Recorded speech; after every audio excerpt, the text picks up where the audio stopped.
SmartB Sports Update Podcast is brought to you by Optimum CBD. For all your rest and recovery needs, CBD products are your best bet. Go to OptimumCBD.store to order now. Free delivery on all orders over $99. You must be over 18 to order.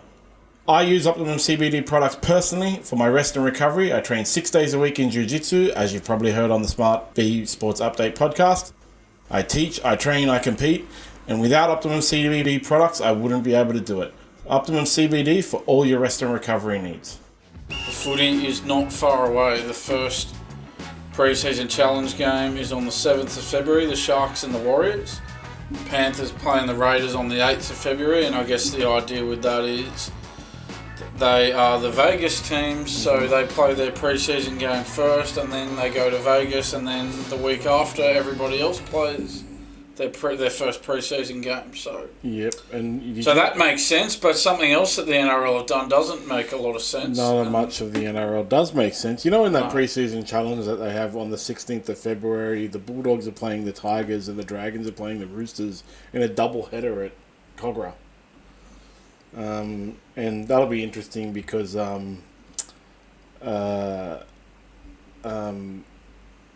what's his name? Josh Addo-Carr's ex-club will be taking the field, the place where he got suspended from. Yes. But, you know, that won't stop Josh Addo-Carr from taking the field in round one.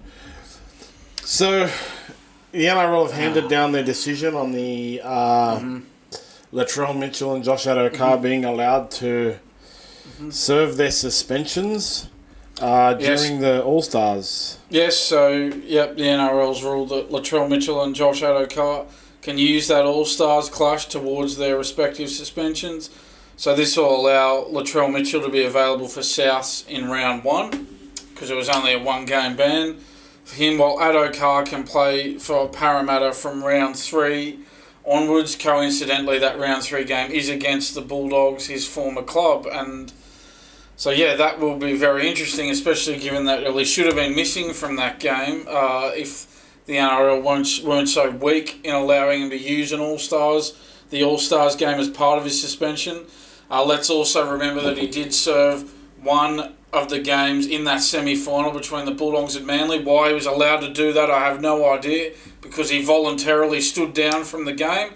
That shouldn't have been part of the suspension either, so he's gotten off lightly in 2 of the 4 games of the suspension. Josh Addo-Carr's gotten off lightly.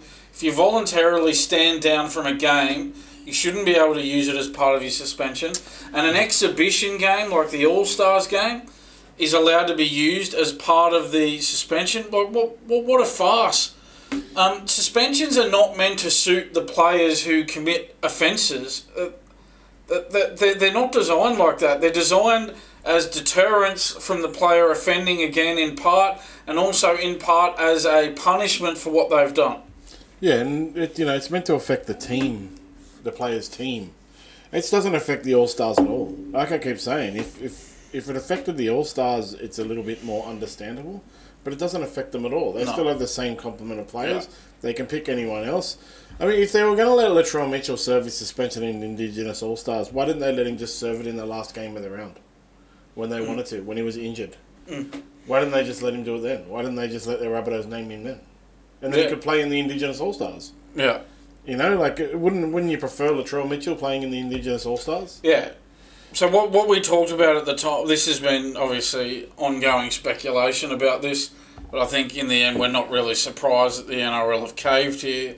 But what they should have done about it, and we mentioned it at the time, was they should have just said, you want to play in the All-Stars game? Josh Addo-Carr, you want to play in the All-Stars game? Latrell Mitchell, go for it. Go right ahead. But you're serving your suspension during the NRL season. You're not serving your suspension in an exhibition game that no one cares about. We're not allowing that to happen. No one is being punished. No. No one is losing anything. No. Yeah, like... Honestly, Well, a lot of the time players will just pull out of that game anyway if they've got a niggling injury or something. So it's no big deal to these players. The other thing about it is, because it just happened around 6 hours ago that the NRL announced it. So he's serving his suspension in the All-Stars match, Latrell Mitchell, and then he's eligible to play in the Charity Shield.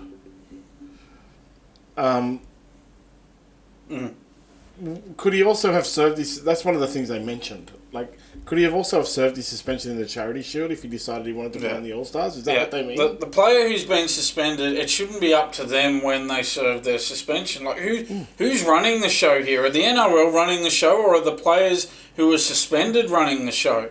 Essentially, what's happened is the NRL have handed out these suspensions. Obviously, Latrell Mitchell, it was that white powder scandal.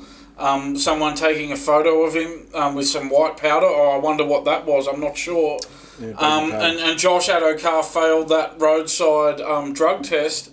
So these players have committed offences, and then all of a sudden, and they're given suspensions, and all of a sudden they get to cherry pick when they're going to serve, or which games they're going to use as part of their suspension. How does that work? And I'm not surprised. I'm not surprised that the NRL have just caved in, and clearly, my question is, why didn't the NRL do this 3 months ago? Like, what's changed in 3 months? Obviously, they've said at that very time that they would have said to themselves, let's just wait till late January. We'll announce it then. We'll announce it then when no one's looking and when everyone's forgotten about it after a few months have passed. Yeah, no, it was 6 hours ago they put it up on the NRL website, and it's already well off the homepage. You have to go hunting for it. It's more important on the NRL homepage about which fantasy picks you should avoid as price traps than the fact that Latrell Mitchell and Addo-Carr have been allowed to. So this is something that's crept in since like last year when whoever it was allowed to pick and choose the World Club Challenge as his suspension date, and it's just becoming stupider and stupider. It really defeats the purpose of suspensions. Yeah, it's. I mean, these are. People will say these are extreme cases, like, because Latrell Mitchell only has one game, so he's choosing his one game. But the fact is, Latrell has a one-game suspension, and he's choosing a game to do it. Like I said, why does the NRL need to feel the need to mention that he's eligible to play in the Charity Shield? Does that mean he could have picked the Charity Shield? He's like, no, I want to play for the Indigenous boys, so I'm just going to serve my suspension in the Charity Shield. Don't worry, I'll still be back round one. Yeah, and that's the thing. Why do the NRL need to mention, as you said, why do they need to mention that? All that they care about is, he's serving the suspension in the All-Stars game. All right, what's a one-game suspension? Why are they talking about other games? Yeah. Why is that on the agenda? But as we talked about, as this was going through the media over the last few months, the way to get around this is, if you commit the offence in an NRL game, you serve the suspension in NRL games. If you commit the offence in a State of Origin game, serve the suspension in State of Origin games. If you commit the offence in Test matches for your country, serve the suspension in Test matches. That's what you do. That's how you get around all this rubbish. Yeah. That's what you do. You go, all right, you got a 4-game suspension, Josh Addo-Carr. Okay. Play whatever trials you want. Play the All-Stars game. Yeah, but you're serving your suspension in proper NRL games. Yeah, because you've got a suspension for 4 games from the NRL. Yeah. For the NRL. Why isn't Josh Addo-Carr able to serve his suspension in the trial games as well? Why couldn't they have just... I don't know what trial games... My internet isn't working properly. What trial games... Is he playing for now? Parramatta? Parramatta, yeah. What do you want me to look up? Parramatta's trial games? Parramatta? Yeah, I'll look that up. Why can't he serve the rest of his suspension in that? Yeah, I'll look that up. My internet Pre-season challenge. So what do we got here? Parramatta. Well, they're playing the 9th on 14th of February, so...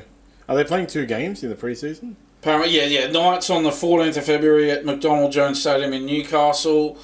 And they're also playing against the West Tigers on the 21st of February at Leichhardt Oval. That was the game. That was the game we were talking about where the ticket prices are through the roof. Yeah, that's right. Yeah, so why can't he serve the rest of his suspension in those 2 games? Why isn't Josh Addo-Carr back in round 1? Like what? Why? Like why is the Indigenous All-Stars game?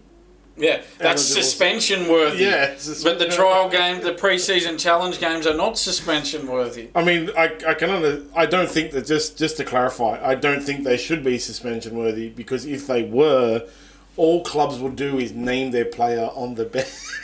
No, they shouldn't be suspension worthy. They shouldn't. But the point is, Well, they could be. I mean, if the All-Stars game is, well, why aren't the trial games? If it's going to be as ridiculous as to let them serve a suspension in the All-Stars game, which is an exhibition game, well, that's no more ridiculous than letting them serve it in a pre-season challenge game. Exactly. I don't think they should be allowed to serve their suspensions in trial games. But yeah, it makes no sense. How do we decide now? How does the NRL decide what games count towards suspensions? Well, it just depends. And then you got to think, like, what other Indigenous or Maori players that aren't Latrell Mitchell and Josh Addo-Carr's calibre that are currently suspended or potentially would be suspended that, you know, wouldn't have been picked, that can't serve their suspensions there as well. Like, how is that fair? Yeah, does this just apply to them because they're star players? Yeah. Would fringe players be afforded this sort of a luxury? I'd question that they would. But the stupid thing is that they're even allowed to apply for this. It shouldn't be an application process. There should be none of this should go on. Like, they make an application to say, "Oh, can we please serve it in this game?" They've really got to clear this up. And I don't understand when this happened. Why this happened? It didn't used to happen, did it? It's just, I know State of Origin was suspension worthy and stuff like that, but all these, like the World Club Challenge was one of them that was allowed to be, was potentially going to be suspension worthy, but they applied to not make it suspension worthy last year for whichever player it was in Penrith, you know, like maybe one of the May brothers, I don't know. One of the players played the game when he should have been suspended. You know? Why is that trial game a suspension worthy game unless you apply not for it not to be? It's all unfair. It is really unfair. And then if you can count something like the All-Stars game or the World Club Challenge games as suspension worthy when they shouldn't be, none of them should be. It's unfair to every other team and every other player that don't qualify for those things, right? So Penrith have an extra game out of season because they're in the World Club Challenge. And if they wanted to, they could have served a suspension in it. There's 16 other clubs that can't. The Indigenous All-Stars game is on, and I know it's 30% of the players are Indigenous, and I don't know how many. It's against the Maoris, right? Yeah, I don't know how many players are Maori, but then all these other players that won't qualify for it because they're from Tonga or from England, you know. It's unbelievable. It just doesn't make any sense. So essentially what's happened is the NRL have said to Josh Addo-Carr and Latrell Mitchell, "Oh, you're suspended." And then Latrell Mitchell and Josh Addo-Carr are going, "Oh, okay, but can we please serve one of the games in the All-Stars game?" And the NRL are going, "Yeah, no worries. Yeah. All good. It's cool, bro. Yeah, that's fine." Yeah. I think the most worst thing about it is that they've just... If it was another Indigenous player who wasn't, you know, a superstar, they wouldn't be able to serve their suspension. It's preferential treatment for star players to get them back onto the grounds earlier. It's fallen perfectly in line for Josh Addo-Carr to be going up against his old club. Yeah. You know, it's fallen perfectly in line for... the Rabbitohs have the Dolphins first, right? I'm just going to double check that. Let me just check that out. Because we are going to be talking about the Rabbitohs and the Dolphins with our next item. Yes, they do. They play on Friday. Perfectly in time for Wayne Bennett to go up against his old club. Yeah. Bringing Latrell, who had a terrible year last year, back to form. Perfectly in time. Marketing. And is that actually what it comes down to? They have all these things like the salary cap to make the game fair, but these are just like marketing exercises now. Yeah. We got to make sure Josh Addo-Carr's back on the field for that Bulldogs game. We got to make sure Latrell's on the field for when Wayne Bennett goes up against his old club. Yeah. Competition fairness should be put above marketing gimmicks like that. Exactly. Absolutely unacceptable. I'm going to check internet sentiment later because, as I said, it only happened this morning. And we might discuss it further next week. But it's just, everybody, like when this came up last time when we discussed it, when they suggested like months ago that they might be doing this, the sentiment, we posted a short on the internet and everyone was like, yeah, absolutely ridiculous. No one agrees with it. People can't even do mental gymnastics to make it fair. Yeah, if the internet can't do mental gymnastics to make it fair, the NRL definitely can't. Yeah, and then you ask that question again.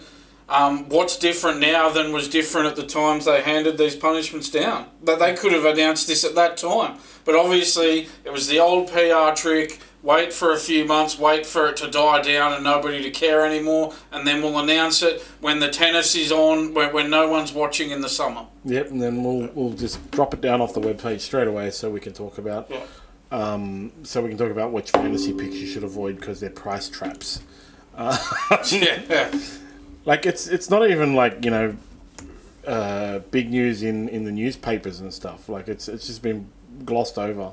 Yeah, and that's the other thing, that they know they've worked out to make these announcements in January because they know that that's when the heavy-hitting league riders who would hold them to account are all off on holidays. So they get these announcements out of the way when the heavy-hitting journos who hold them to account are all off on holidays and are lying on a beach somewhere on the other side of the world. Yeah, absolutely ridiculous. Yeah. The front page for the Sydney Morning Herald website, the one NRL story, is about Mitchell Moses being appointed Parramatta Eels skipper. Oh, and then how Joey Manu and Joey Suoli'i have released a rap song.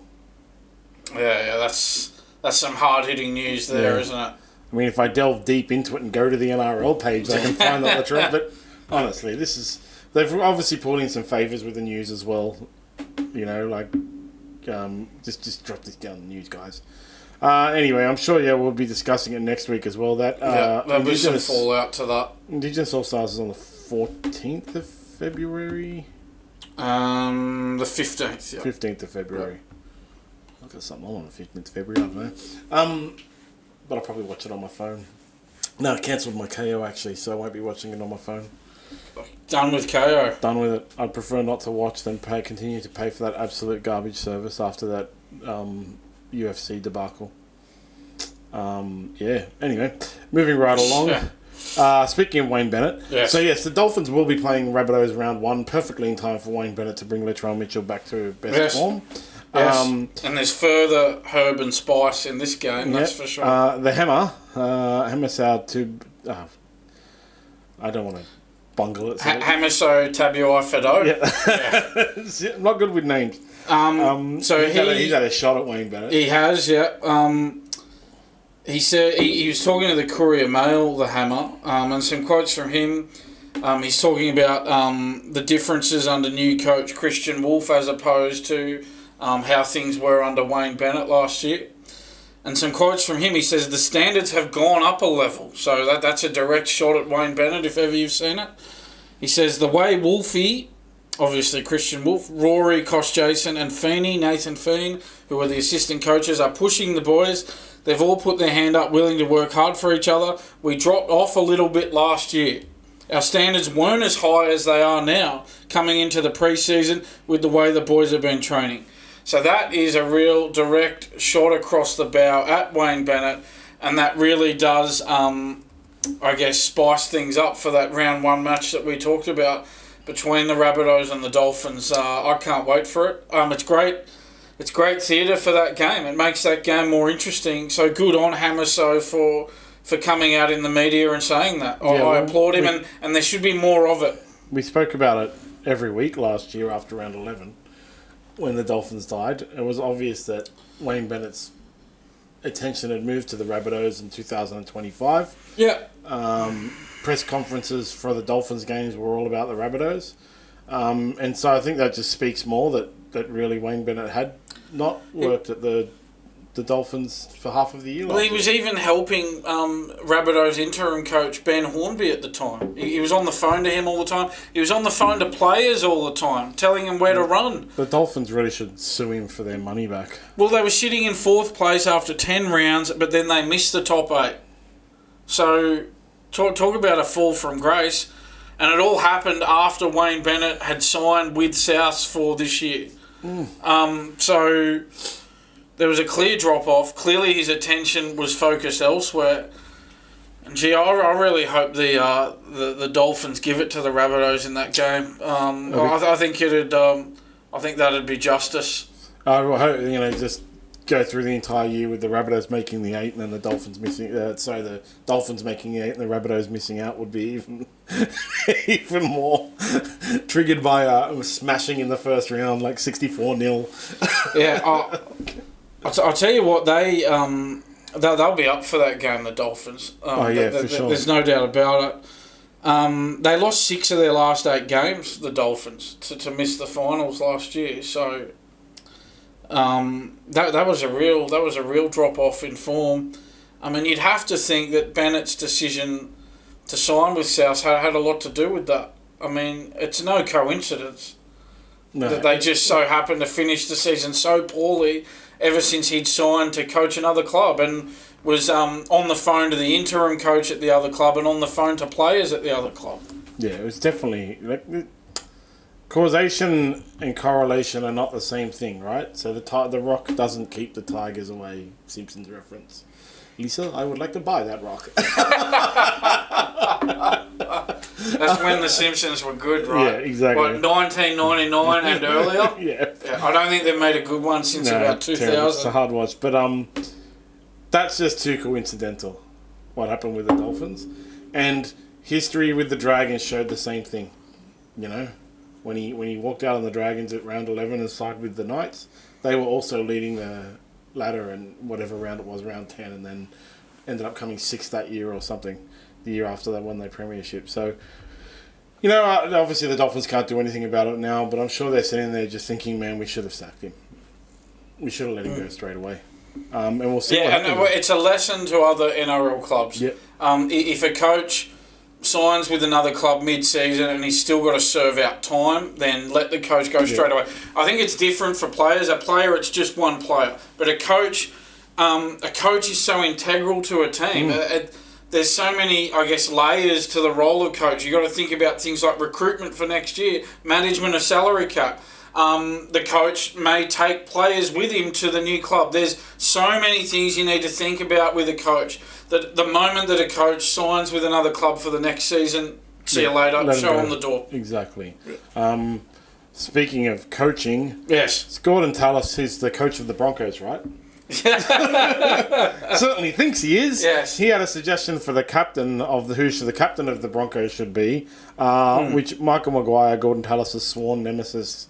I don't know if Michael Maguire knows he's a nemesis, but he definitely has decided to ignore Gorden Tallis' suggestion. He ended up leaving Adam Reynolds as the captain, right? Yes, so Michael Maguire's left Adam Reynolds as Broncos captain. Gorden Tallis wanted Reynolds to be dumped as captain in favour of Patrick Carrigan. I guess there was some thought that maybe because there's a change of coach that might usher in the change. But then again, you got to think Reynolds and Maguire, they go way back. I mean, they teamed up to deliver South that premiership in 2014. So these two go way back. Maguire gave Reynolds his start in first grade back at South Sydney. So I guess it was never really realistic to think that was going to happen. And we might remember that Gorden Tallis said a number of times on NRL 360 last year that he's no longer a Bronco anymore, he's a Titan. He describes himself as a Titan. He's basically said that he doesn't care about the Broncos anymore. And so he can't have it both ways then. If that's the case, well, all right, that's fine. But don't then keep coming out and saying, oh, the Broncos need to do this, they need to do that. Well, no, you said you don't care about the Broncos anymore. You said you're a Titan now. Sometimes I think Michael Maguire is doing stuff like that just to troll Gorden Tallis. And doesn't it make it that much funnier? It would be really it's believable to me that he was going to change the captaincy. And he's like, no. Now the Gordy said it. Let's mess with him. Because, Gorden Tallis is kidding himself. There's no reason I don't think there's any reason for the Broncos to have dropped Adam Reynolds as captain. He hasn't done anything wrong as a captain. It's widely established, except from Gorden Tallis, that the issue at the Broncos all stemmed from the coaching, communication, and so on and so forth. Adam Reynolds, yes, was injured quite a lot. I can't exactly remember how much, but injured quite a lot. He missed a fair chunk of the season. But there was no reason for him to lose his captaincy over it. And yeah, as you said, Michael Maguire, he's got history with him. Yeah, he's got that's the thing. Maguire handed him his debut at South Sydney back in 2012 as well, and as I mentioned, they teamed up to deliver South that premiership in 2014. That drought-breaking premiership, sadly, over the Bulldogs in the grand final. But anyway, that's another story. So that's how it goes. I don't see any great problem with it. Do you really think that the Broncos would have fared that much better if Patrick Carrigan had been handed the captaincy? I don't think so. I mean, the coaching change was the main change that they needed to make. Yeah, and let's remember they did suffer a lot of injuries last year. They did. But, you got to think about, with Kevin Walters, you got to think about more than just, I guess, the injuries last year and the grand final the year before. Remember, he missed the 8 in the previous 2 years to that as well. So there's a lot more to it with Kevin Walters being shown the door. But in terms of Adam Reynolds with the captaincy, he helped them to that. They got within a whisker of winning the premiership in 2023. Last year they were hard done by with a lot of injuries. And he missed a fair chunk of the season himself as well. Yeah. So I don't think the Broncos would have performed better with Pat Carrigan as captain. You're going to ask yourself, what difference would it have made? No. Do you reckon they were going to win 5 more games if Pat Carrigan had been captain? No, of course they wouldn't have. What difference would it have made? And Let's be realistic. What difference would it make this year, actually? Yeah. Other than maybe putting Adam Reynolds offside. That's the thing. The captaincy position in rugby league is obviously nowhere near as big a deal as the coaching position in rugby league. Exactly.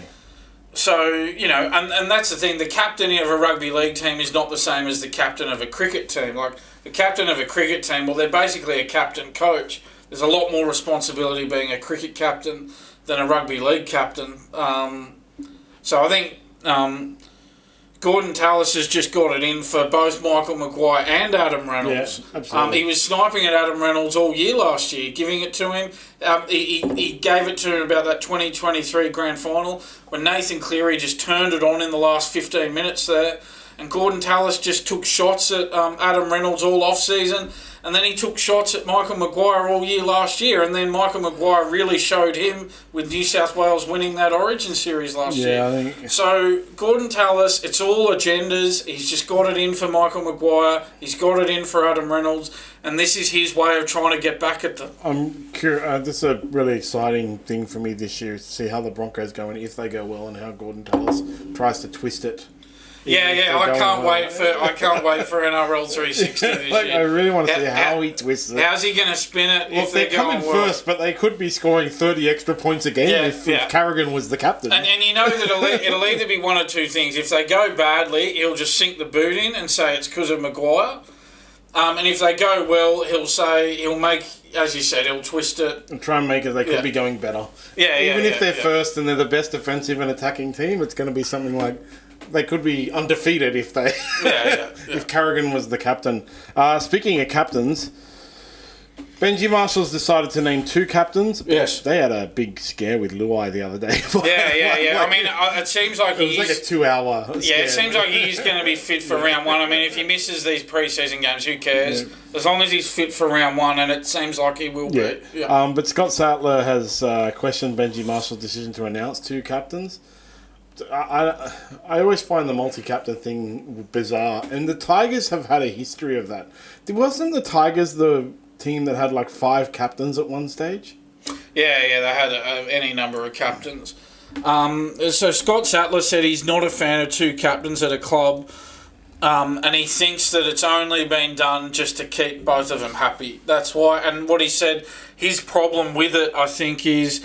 He said, you can get mixed messages if you got 2 captains. And I guess that really makes sense. I agree with Sattler. I wouldn't have made Luai the captain this year. I think he's got a lot on his plate as it is with running the team at number 7. And he's at a new club, a club that struggled for a number of years, that have won 3 wooden spoons in a row. He's just come off winning 4 straight premierships. I think he's got enough on his plate with that. I would have just made Coruscant the captain and let Luai focus on what he has to do, which is enough. rather than burdening him with the captaincy as well, I think that's a huge burden for Jarome Luai. All the extra media commitments of the captain and the extra responsibilities. I agree with Sattler. I would have just left Coruscant to be the sole captain and let Luai concentrate on his football. I don't understand why they named multiple captains, but yeah, it was Michael Maguire who named 5 captains in 2022. Yeah. James Tamo, Luke Brooks, Adam Dewey, Ken Mamalo, and Tyrone Peachy. And it was he also when he started at the Rabbitohs, he appointed Michael Crocker, Roy Asatasi, Sam Burgess, John Sutton, and Matt King in 2012 as the captains. But it just goes to show how little it just like what we were just talking about, right? Like how little effect the captain has on the team. You can have 2 of them, and they're both going to be at the Tigers. They're both going to be on the field at the same time. Happy Coruscant doesn't come off that much, right? So they're both going to be on the field at the same time. That's the thing. Luai's going to be a leader anyway. Yeah. Did he really need the captaincy as well? What does the captain really do? You pick the coin flip. Yeah, I mean, yeah. It's just, I think for him, it's just going to add an extra. It's just those extra media commitments and that sort of stuff. It's more it's the off-field, it's the added off-field responsibilities, right? It's as opposed to the on-field. Yeah, they've got to go to the press conference, but then even then, sometimes they just rock up with any old player at the press conference. Yeah. So it's always a little bit weird to have 2, to be honest.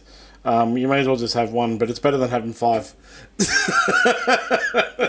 It makes sense what Sattler said, though, the mixed messages. You could have one of them telling you one thing, another player telling you another thing. And you don't know who to listen to. Well, you don't know who has authority over the other because they're both the captain. They're co-captains. So, you can just watch Scrubs had a whole series episode about having co-chief residents. And what was the other one? The Office had a whole episode about having co-managers. It just makes for sitcom situations. Yeah. So it is a little bit weird.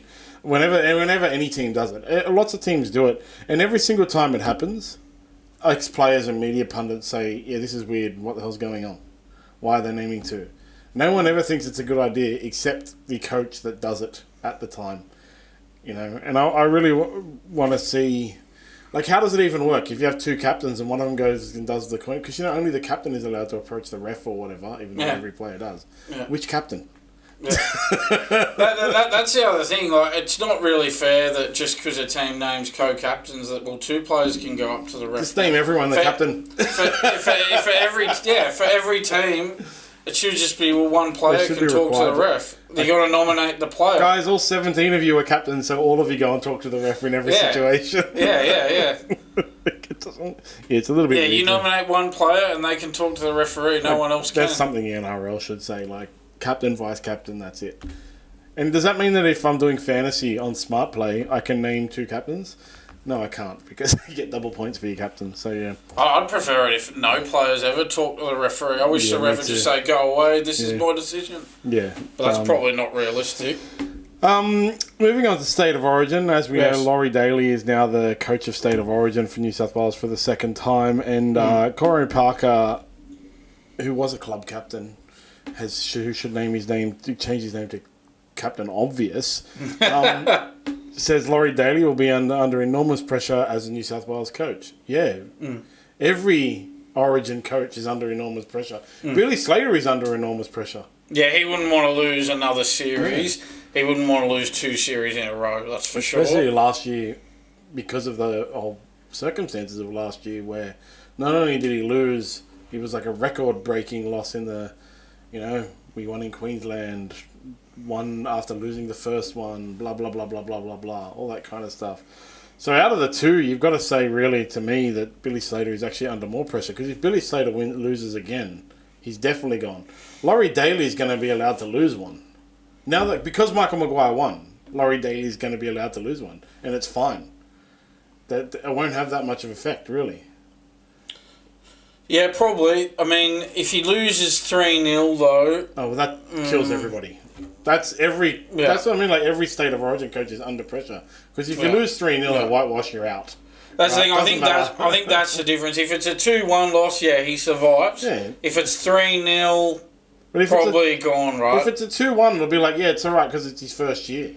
Yeah, probably. You know? Yeah, 2-1 would be enough for him to survive a second year. But 3-0, you're gone. Because Michael Maguire... I think because Michael Maguire won, he relieved a lot of pressure for whoever was coming in. As opposed to, because Michael Maguire won, he heaped a lot of pressure on Billy Slater.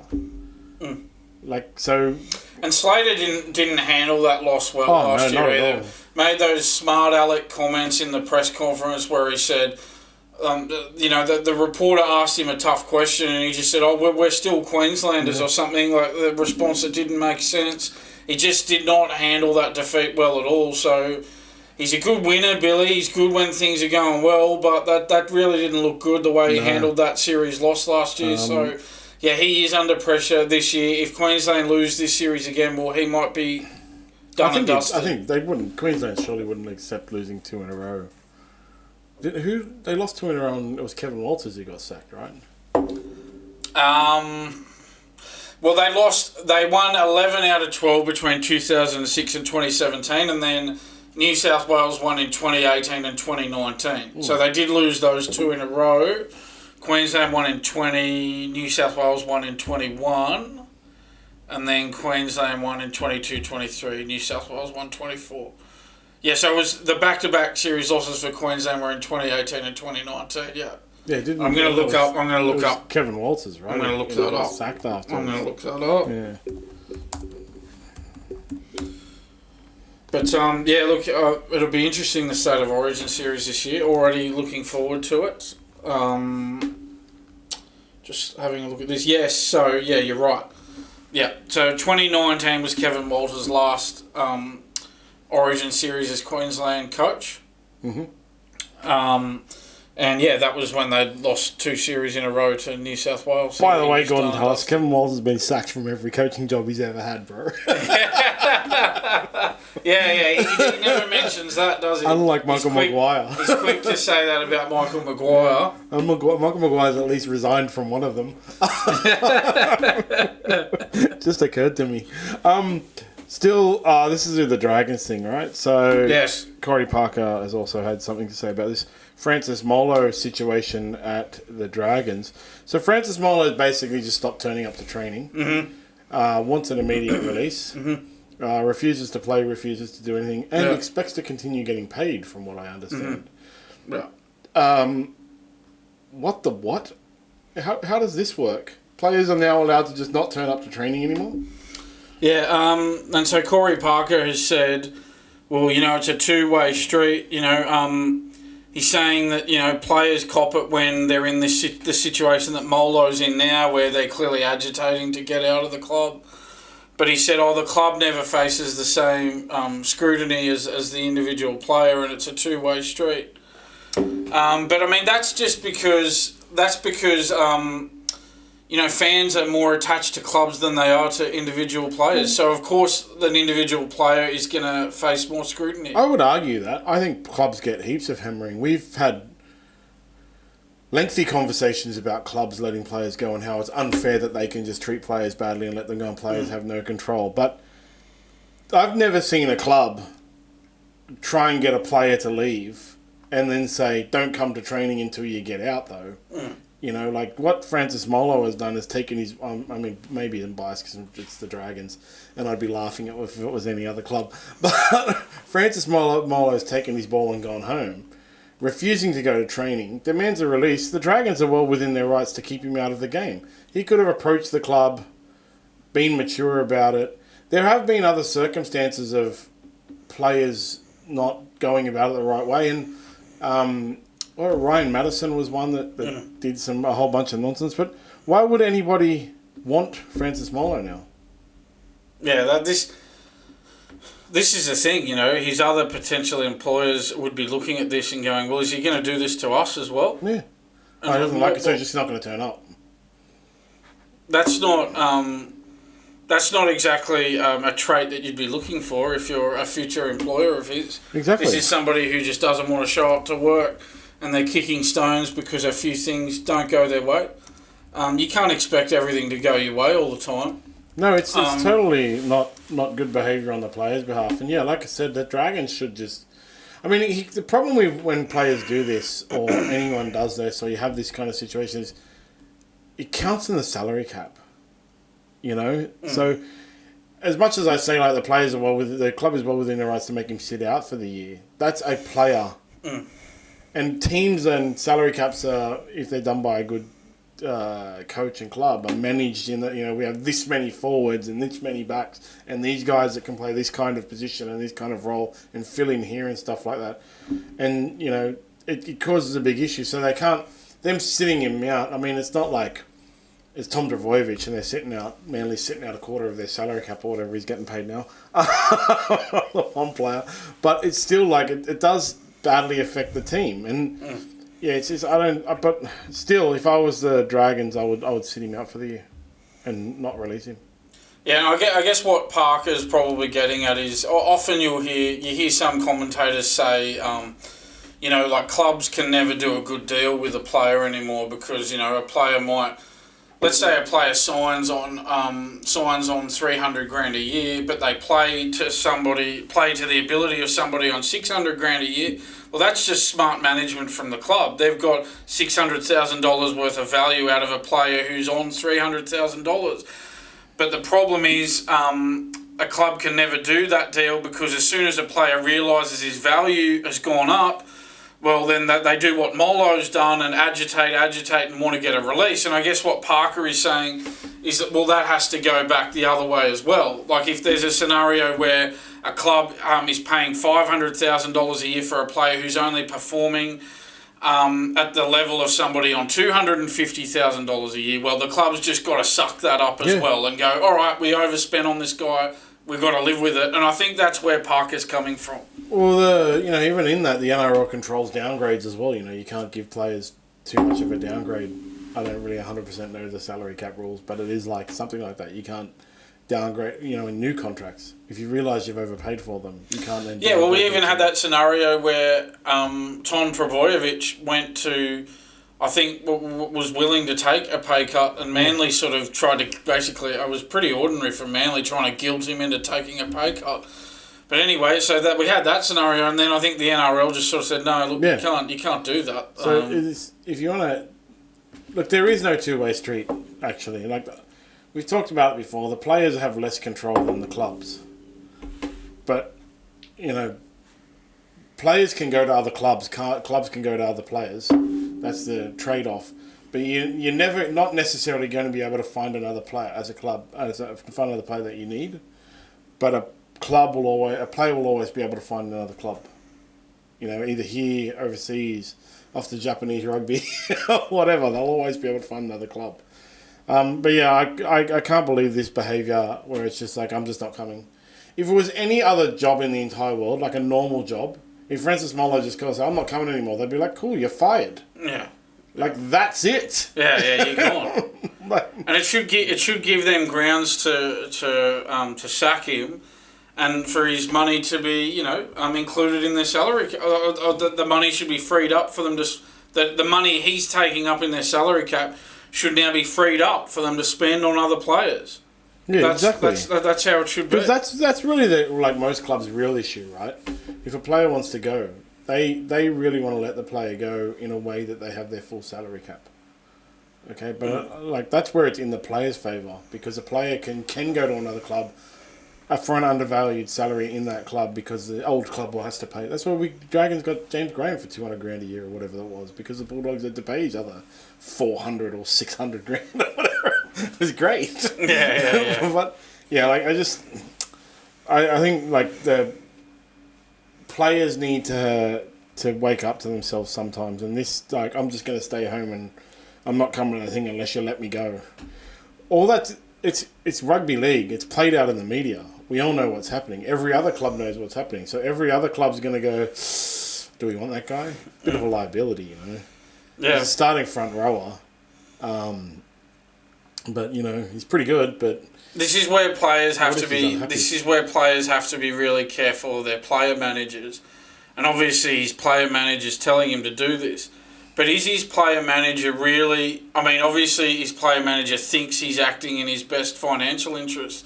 But overall, is his manager really acting in his best interest? Oh, Again, you'd argue that he's not, because now he's getting a bad reputation because of the way he's handling this. So other clubs look at this and go, well, if you're doing this to them, you may well do this to us as well. So that's where players have to be careful. They got to think that player managers only want money. That's it. That they're using you to make money. Exactly. That's what they're doing. So that's where players have to be really careful, really on guard about that. If the manager was acting in the best interest of the player, well, they wouldn't encourage them to do this, because the acting this way is not in Molo's best interest. Exactly. Moving on to Anthony Seibold's, like, Matty Johns has called for Tom. Every year it seems like somebody says this. Matty Johns is the latest in a long line of pre-season, long line in media personalities who've done the pre-season suggestion of moving Tom Trbojevic to centre. Mm-hmm. We had this conversation last year, if you go back and check. Yeah, we did. It wasn't Matty Johns, but I can't remember who it was. But, of course, Anthony Seibold. And then there was also people... Well, Seibold, I think, might have been saying that he might be moved to 5'8" when Daly Cherry Evans retires, which obviously it's not going to be this year, but that's something that may happen in future as well. Yeah, and so Matty Johns has said Tom Trbojevic should be moved to centres, and Anthony Seibold is, of course, as he does every year, and every single Manly coach every year says it's not going to happen. He's a fullback. He's a star fullback. He's on like... 1.2 million a year. I was going to say 13 million a year. I know it's something like that. Yeah. This is a problem. You need your best players in the spine. He's on too much money to be a centre. Yeah, you can't be spending 1.2 million a year on a centre. You can't do it. Yeah, if you're going to... And they've been talking about Lehigh Hopewadi as... being a quality alternative at fullback. I mean, that may be the case, but... He's no Tom Trbojevic. No, you can't have someone on $1.2 million in the centres. You can't do it. No, you can build a team around a centre, but it just makes your team predictable. Yeah. Like, that's the thing, right? That's why those guys like Greg Inglis and Latrell Mitchell and stuff are moved to fullback. Mm. It's one of the main reasons why. I always thought Greg Inglis was a better centre than a fullback, and I actually thought he was a better 5'8" than a centre. Yeah, I mean, look, Tom Trbojevic, he may well be better in the centres than at fullback. But the point is, it's about what's best for Manly. Yeah. And Manly are paying $1.2 million a season on him. So it's what's best for them is to have him in the spine. Yeah, so what does he play, right centre? I'm trying to remember for him. Well, he plays in the centres in representative games for New South Wales and Australia. I think he's on the right. I think he is. Yeah. So if they were to move him to the right centre and build the whole team around Tom Trbojevic being at right centre, and he's on $1.2 million a year, so you got to feed the ball. All that means is every single team knows the ball is going right every single play. But I mean, this is the other problem. It's not realistic. But isn't this? And we've talked in detail a number of times on this podcast about Manly's salary cap being bent out of shape. They've got a lot of their salary cap tied up in only a handful of players. This is the other problem with doing that, is you start letting the value of the player dictate where they're going to play, rather than, well, maybe where they actually should play, And again, I'm not saying that I agree with Matty Johns. I don't. I think, no, you got $1.2 million a year tied up in him, then he's got to play at fullback. But this is the other problem with spending big on a handful of players, is that even when these other options become available of moving a Tom Trbojevic into the centres, the huge salary you're paying him forces you not to do that. Yeah, exactly. You can't have a $1.2 million a year centre. No, you can't do it. Doesn't matter who it is. And that's it. Like even if it might be a good idea, you can't do it because it's too much money. Yeah, exactly. And that's it. You put $1.2 million here, so you've got to keep putting the ball there, so every single team knows that the ball is going there. Or you can spread the ball more evenly and go left and right, but then you've got $1.2 million being wasted. Yeah. So yeah, the analogy that I would use is it's the Tesla. That's like the best car out there now, is it? Maybe, I think you probably know more about that sort of stuff than me. I feel like you do. About cars. Oh, okay. Probably. I mean, a lot of people would just say no because they hate Elon Musk, but sure. Yeah, I mean, all right. So say you bought a Tesla, right? Tom Trbojevic at fullback is driving the Tesla every day. Tom Trbojevic in the centres is driving the Tesla once or twice a week. Yeah. Yeah. And driving your Corolla the other days. Yeah. Buy a Tesla and a Corolla because that's what you can afford. Yeah. And use your Corolla more than your Tesla. I don't even know. I don't really know much about Teslas, but that just came into my head. I get the analogy, but me too. I don't really know. I know there's a ludicrous mode. Yeah, I was going to say like Ferrari or Lamborghini, but I thought, that's a bit too cliche. This is rugby league, dude. No one has Ferraris or Lamborghinis. Yeah. I'm finally on rugby league. The doubleheader is kicking off in Vegas. Yes, early March. Peter V'landers is great friends with Donald Trump. He's a good friend with Donald Trump. He's got a great friend. And so he's set to invite Donald Trump to the Las Vegas doubleheader. Yes. Quadruple header. Oh, yeah. Well, if you include those other games. Yeah. He's definitely not going to go for the women's or the Super League game or whatever, because he wouldn't go for 4 games. He only goes to the UFC for the main card, which is 3 hours. So it would probably be the doubleheader. Yeah. I guess V'landers was talking about how the NRL has a good relationship with the UFC, and they're hoping that maybe Dana White can sort of pull in a favour there and get his mate Donald Trump along to the game.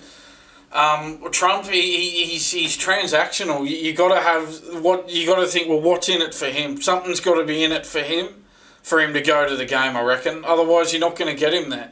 He's not just going to go there out of the goodness of his heart. You need some incentive to get Trump at the game. Yeah, well, he'll do the favour for Dana. He would probably do the favour for Dana White. Dana White and him are actually like really good friends. Yeah, what chance would you say this is of happening?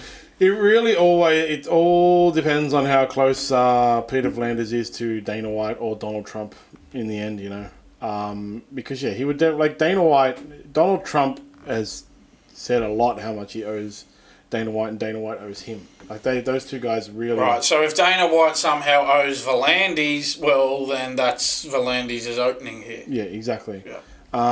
So yeah, it'd be cool. It really would. If it's in Vegas, right? And if he was going, then you would have people like Elon Musk and Dana White there, and probably Joe Rogan. That's the thing. If Trump goes, they all go as well. Yeah, exactly. Yeah. Like they'd all go. Yeah. So. What's the date? Just got to hope there's nothing else on that Saturday night in Vegas, don't you? What's the date of it? It's early March. I'll just get the actual dates here up on the screen. So it's Sunday the 2nd of March here, so that'll be Saturday the 1st of March there. It'll be perfect timing because the week after is UFC 313, Pereira versus Ankalaev. So there's nothing that would prevent Dana White from going, Okay, well that's where the opening is. And nothing else being on, UFC him looking for something to do. UFC 313 is also in Vegas. So even then better. I think Dana White lives in Vegas, so it'd just be at home. That's the thing. I think so you think it's more chance of happening than a lot of us might? Yeah, and I think if V'landers has the in with Dana White, then anything can happen. And I really think you'd get Elon Musk there, Joe Rogan, everyone if you can swing Donald Trump there. Yeah, that'd be pretty big for the NRL, wouldn't it? 100%. To draw in that sort of Joe crowd. Rogan would talk about a lot on his Well, they're the it crowd at the moment, aren't they? Yeah, most definitely. They get Theo Von there and stuff like that. That's it for Rugby League. It's getting heating up. Yes, we're getting closer. As I said, that first pre-season game's not far away. It's on the 7th of February, the first pre-season challenge game. So that is coming right up. That is only a week from tomorrow. Okay. So it'll be televised on KO as well. But it will be televised too. Because screw you, KO. Yeah, those Vegas teams playing in the pre-season challenge on the first weekend, and then they get time to head over to Vegas and prepare for that season opening doubleheader. And so onto the tennis. The Australian Open finished on Sunday night. Yep. Jannik Sinner was able to get his. That's his third or something. So it's his third major title, but his second Australian Open title. He's won back-to-back Australian Open titles now. Beating Alexander Zverev. My wife asked AI who will win the Australian Open, and she said Jannik Sinner. I don't think there was ever any doubt once it was Jannik Sinner and Alexander Zverev were in the final. I think actually we discussed it, right? The only people in the Australian Open who we thought that could beat Jannik Sinner were Djokovic or Alcaraz. I thought the only chance was if Djokovic was fit and had a beat. We will get to that in a second. That whole circus that went on.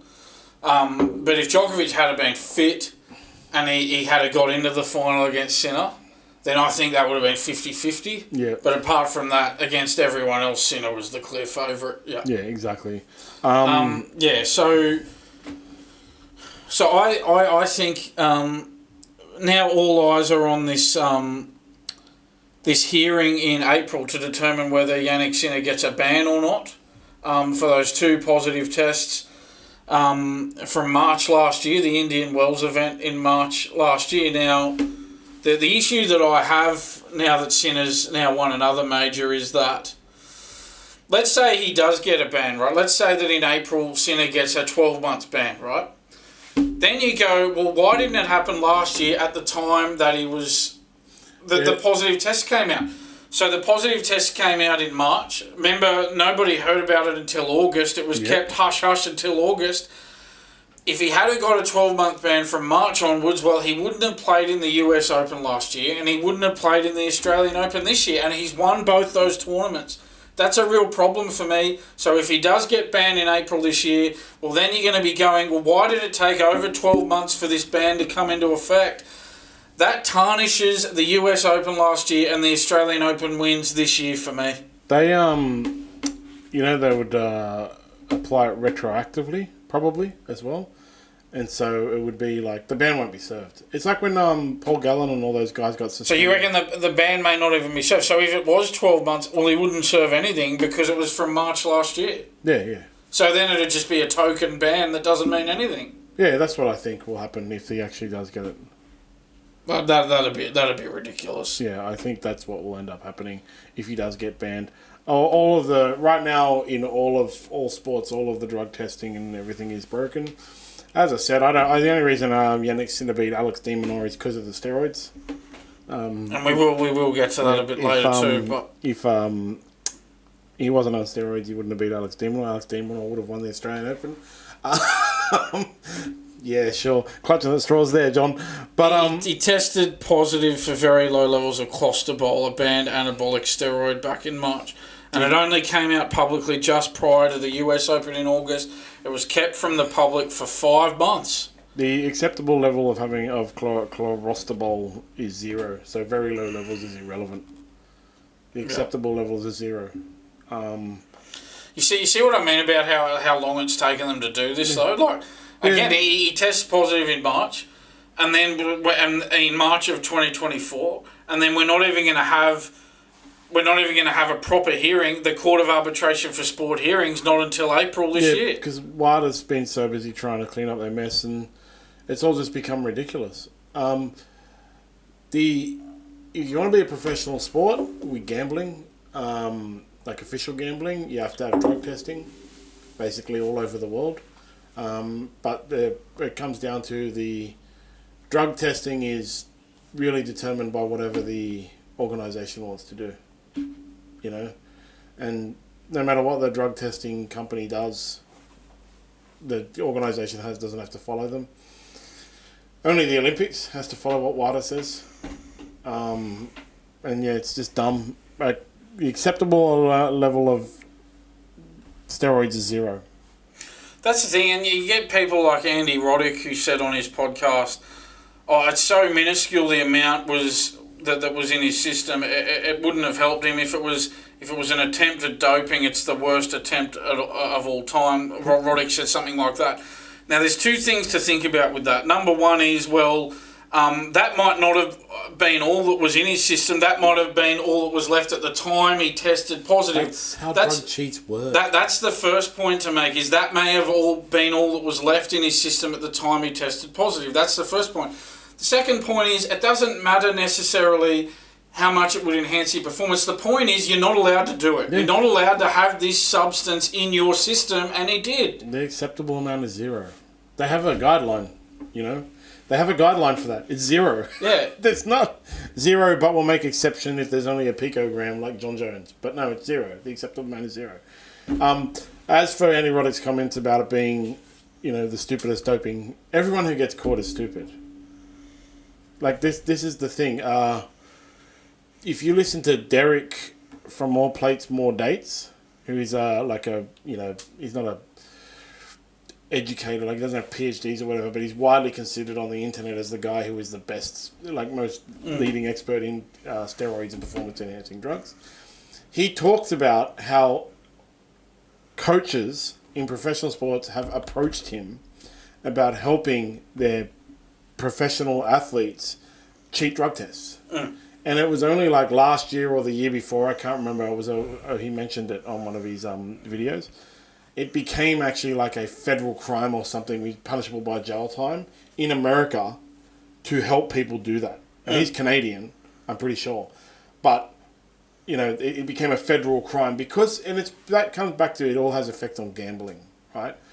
So Andy Roddick's comments just come from ignorance because a lot of these guys are drug cheats, and a lot of them know how to cheat the drug tests, and a lot of them know what they're doing, and that's why that's why they have things like they store the samples, so when they come with new testing methods, they can go back and test old samples. That's why people from the 1984 Olympics had their medals stripped or something like that, as far back as 1984 for Russia. Yeah, and maybe you know, I don't know this for a fact, obviously, but maybe it just didn't have the desired effect for Sinner, the attempt at doing it. Maybe it just didn't have the desired effect. That doesn't mean the intent wasn't there necessarily. Well, yeah, like I'm not really sure what is it? What was the drug? Clostebol. Yeah, what does Clostebol do? It's an anabolic steroid. It's like growth. It does muscle growth. Why is my internet not? What do you want me to look up? I'm trying to look up what Clostebol actually does. Yeah. I got to chat GPT. Yeah, he was. So Sinner originally escaped suspension, and he was instead docked the 400 ranking points and US $325,000 in prize money he earned by reaching the semi-finals of that Indian Wells tournament last year. So, a very light penalty, and WADA weren't happy about it, and so he's got this hearing at the Court of Arbitration for Sport in April this year. Clostebol is anabolic androgenic steroid derivative from testosterone. It's basically testosterone. A testosterone source. So when you take testosterone, you recover faster, you sleep better, you get lean muscle mass, you have more energy. So, you know, the guy took testosterone basically. Yeah. It's Yeah. Oh God, I'm gonna get Angus to look at Angus. You're getting another shout out. Gotta get Angus to look at this computer now. So yeah. Anyway, he has fixed this one though. Yeah, that's good. Well done, Angus. It only took you 3 months. After the win, Alexander Zverev got up to make his concession speech and was heckled by a person who speaks for all of Australia. Yeah, a woman yelled out several times when Zverev approached the microphone at the post-match presentation and yelled out, "Australia believes Olga and Brenda," and that was a quote. This was in reference to past allegations of domestic violence levelled against Zverev by two of his former partners, Olga Sharipova and Brenda Petia. They've both accused him of domestic abuse during their separate relationships. Zverev has denied those allegations. I'll point that out. A case in Germany involving Zverev and Petia, one of his former partners there, was settled out of court with no admission of guilt. So now what I would say about this is obviously we would like to see domestic violence stamped out of society completely. Obviously, it goes without saying, nobody obviously the two of us here, we do not want to see domestic violence in any way, shape or form, and it should be stamped out and called out absolutely. But what I would also say is it's up to the courts to deal with these allegations levelled against Zverev, not a heckler at the Australian Open post-match presentation. Well, the heckler at the Australian Open, as I said, speaks for all of Australia apparently, because she said Australia believes the people, and then got booed. So clearly she doesn't have the support of all Australians. That's the thing. She's not the judge and the jury here. I don't think vocal interruptive protests in any way, shape or form have achieved anything other than actually turning people against you. It's just attention seeking. Yeah, well, all it did was annoyed everyone.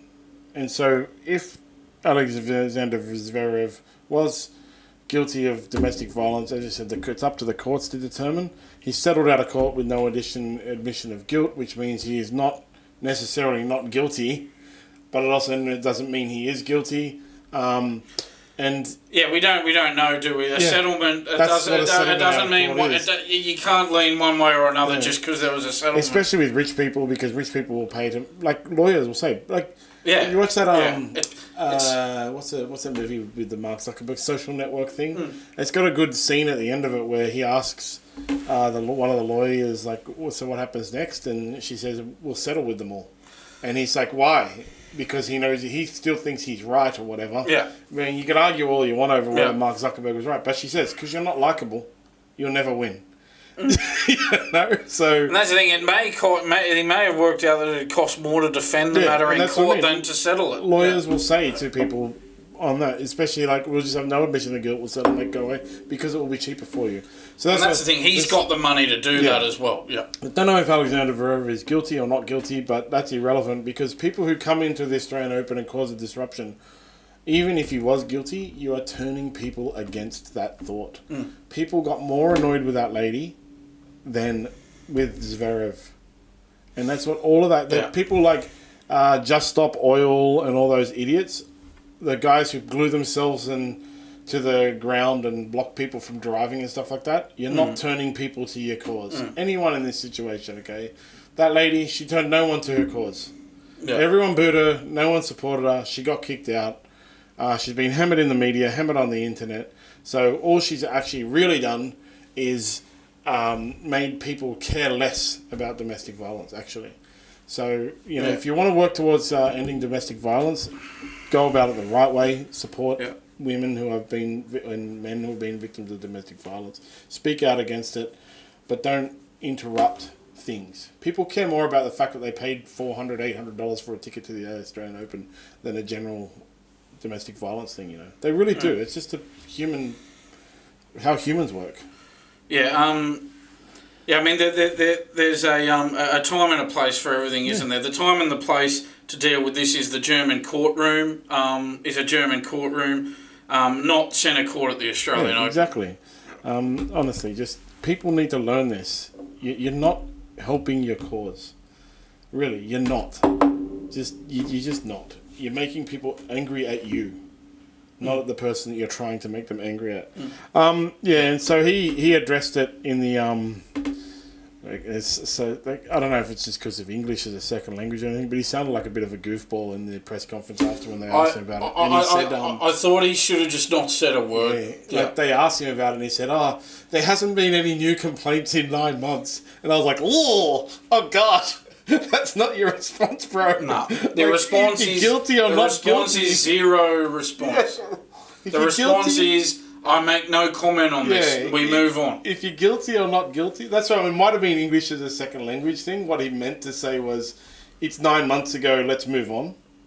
But what he said was, there hasn't been any new complaints or something. For 9 months. Like, oh, God, So what? Are you saying that it happened 9 months ago then? Again, we're not alleging, like, it is what you've just managed to hide it for the last 9 months? Like, what are you trying to say here, bro? Like, don't sue us, Alexander Zverev. We're not saying that you're guilty, but you could have chosen your words better in the post-match. So it might have just been English as a second language. I was listening to, Lex Friedman, he did a podcast with the Ukraine president. And it's really interesting because they use AI and stuff. Because in that podcast, they speak English, Ukrainian, and Russian. Like, they chop and change between the three languages. People who bloody can speak three languages blow my mind. Yeah, I don't know how they do it. And then he did translations for it as well, and they used AI and stuff. So you can actually watch that podcast in English, in, like, just raw form, where they chop and change between all three languages, in Russian and in Ukrainian. And there's one thing he talks about on the Joe Rogan podcast where, what's his name? Zelensky said... because his whole thing was stamping out corruption in Ukraine, and he said, when we caught people, we what, like, the Ukrainian term or something is like, we rap them on the knuckles, meaning we punish them really severely. That's what the Ukrainian saying is. But the AI translator translated to slap them on the wrist, which is in English a minor punishment. Yeah. So a lot of people were like, oh my God, Zelensky just said they let all these corrupt people off with that. And Alex was like, no. He was saying that. So English as a second language, or translations and stuff like that, can cause silly things. That's what I mean with Alexander Zverev. Like, I'm not saying, as you said, I'm not saying he's guilty or not guilty, but simple fact is, he should have just not said a statement word. was poor, and it could have been English as a second language, but you just sound like you're Zelensky letting corruption off with a slap on the wrist. And it was a pity, because there were other times where he handled himself really well during this tournament. The way he spoke about, Novak Djokovic after he was handed that passage through to the final after Djokovic pulled out, which we're going to talk about in a little while. He spoke glowingly about Djokovic. He was very gracious in victory there. He spoke well about Sinner after he lost the final to him.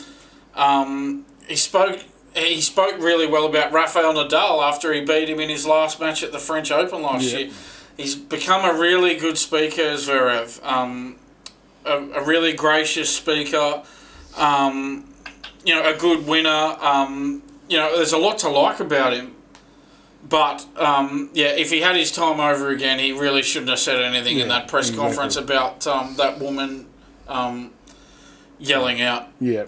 Someone who didn't have very good behaviour, on the other hand, over in the women's, after Sabalenka lost to Madison Keys. Madison Keys' first major title, well done. So ChatGPT said that Sabalenka was definitely going to win, by the way. So, about Sinner, wrong about Sabalenka. Yeah, well, ChatGPT got that one right. But Sabalenka had a massive tantrum. So it is customary, for people who don't know, for the loser to stay on the court and do interviews and a speech and stuff like that. Sabalenka, on the other hand, had a massive tantrum, smashed her racket, stormed out of the thing. She did come back later for her speech and was, like, funny and made jokes and stuff like that. But the behaviour is not acceptable, actually. Well, I mean, put it this way, racket smashing, it goes on too much in tennis. It shouldn't really ever go on, because if you do coach kids like I do, you know that the behaviour filters down, and if Nick Kyrgios or someone else is smashing their racket, well then an 11 or 12-year-old kid sees that and he goes out on the court on Saturday morning and does the same thing. Yeah. So that's a real pain. So smashing the racket shouldn't ever happen, right?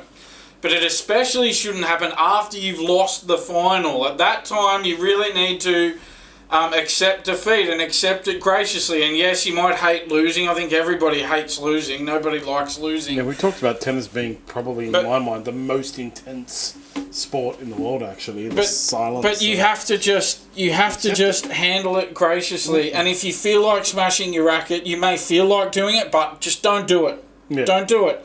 And she couldn't help herself. She went and smashed a racket after she'd lost the final. This is when you got to think. This is the time when everybody is watching. The one, match point in the Australian Open final, championship point. The eyes of the world are on this point. Everybody's watching, and if everybody's watching, then it means a lot of kids are watching.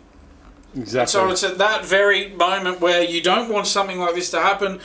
And it wasn't just that. I don't know if you saw it, but she was seen with her coaching team in the locker room after the match pretending to urinate on the trophy as well, if you can believe that.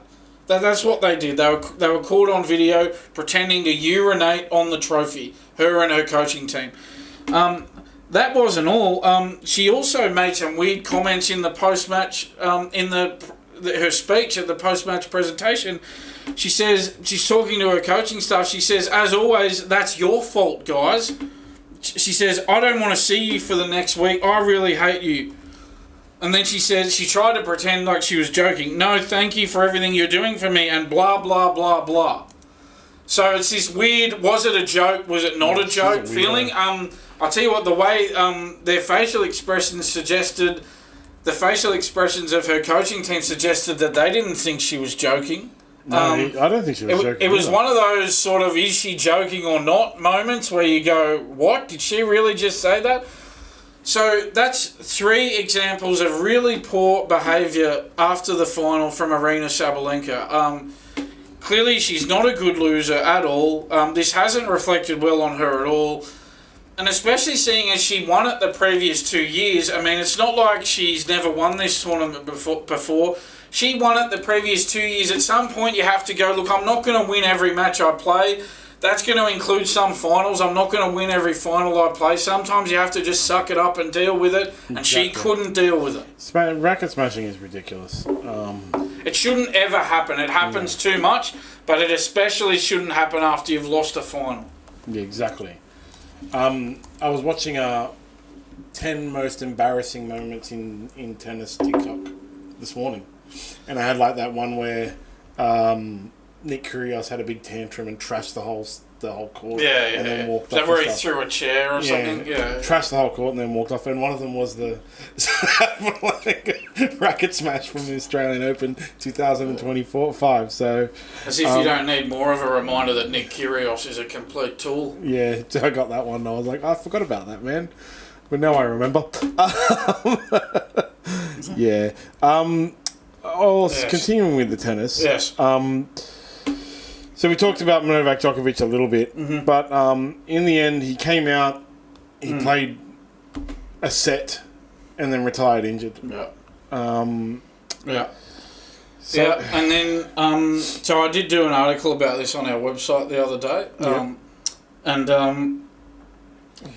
Look, I just couldn't believe the number of, I guess, former players, legends of the sport who were coming out and having a go at the crowd for booing him in that scenario. Now, John McEnroe came out and had a go at the crowd.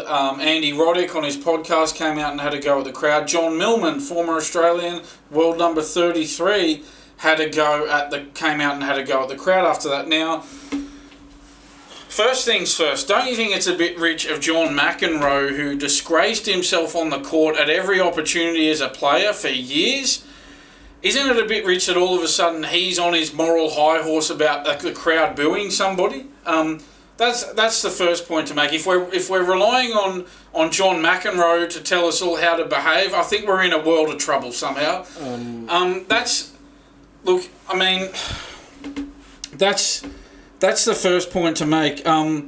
The other points to make are that it's just not realistic to think that the crowd are going to be thinking about, that they kept going on about, oh, look, he's won this 10 times, he's a legend of the sport, it could be the last time he plays on this court.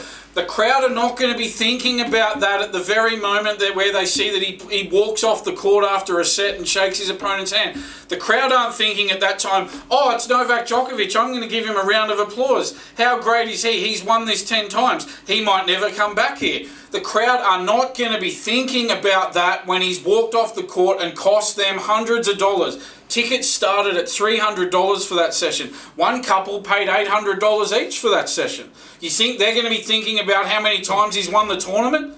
Come on, please, give me a break. Every time I've spent $800 on something, and then after 10 minutes when it was meant to go for 4 hours, it stopped. I've just thought my way through it in the moment, and I'm like, now what are the pros and cons here of booing versus cheering?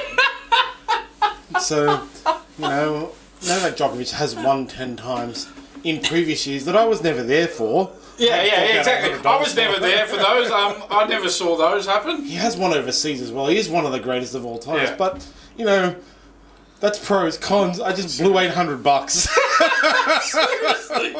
Seriously. You know what? If I did stop and weigh that up, I just blew $800. Yeah. Boo! Yeah, seriously. Like, and they talk about booing like it's the crime of the century. It's just booing at a sporting event, okay? Yeah. It happens all the time. You can boo at the tennis. We've talked about it all this Australian Open. There has been booing at inappropriate times. It's not booing like Novak Djokovic for pulling out. And, you know, at the BBL, I only found this out because I was following BBL a lot. They have, like, rules around refunds.